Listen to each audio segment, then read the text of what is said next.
Alors, on a entendu dire que le cerf de Tola se fait la joie d'être le porte-voix de ce plaidoyer. Tradition, langue, l'urgence est quand même dans la préservation du patrimoine.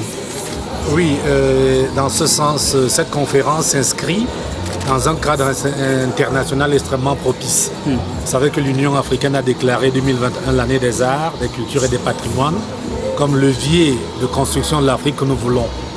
Depuis 2015 au moins, année où le cerf de Tola est devenu le centre de préservation et de conservation documentaire pour l'International Federation of Library Associations, le cerf de Tola développe un programme qui réinscrit les patrimoines au cœur du processus de développement.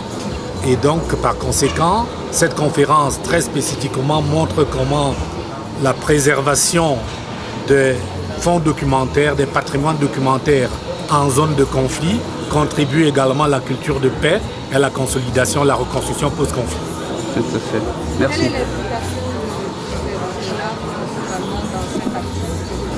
Le cerf de Tola est l'organisateur en partenariat avec l'IFLA et l'UNESCO.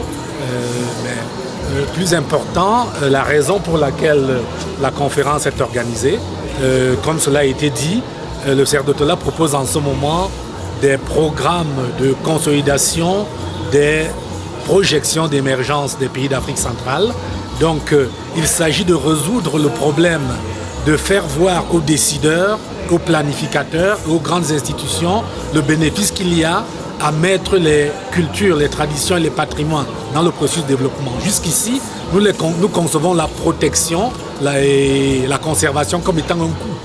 Il est question pour cette conférence et dans les recherches du cerf de Tola de démontrer que ce n'est pas seulement un coût, c'est plutôt un investissement et un investissement rentable. Et donc redéfinir le développement comme un processus de transformation des patrimoines. Est-ce qu'il y a des événements ou des chiffres qui ont donné l'alerte? Alors, un événement, tout à l'heure j'ai parlé de la destruction des plus vieilles bibliothèques universitaires d'Afrique, notamment à Tombouctou. Vous savez que l'université de Tombouctou, c'est la première africaine, elle est née au Moyen-Âge. Et donc lorsque les terroristes y arrivent en 2013, notamment ceux d'Ansar al-Din, ils saccagent la bibliothèque, ils brûlent les manuscrits, etc.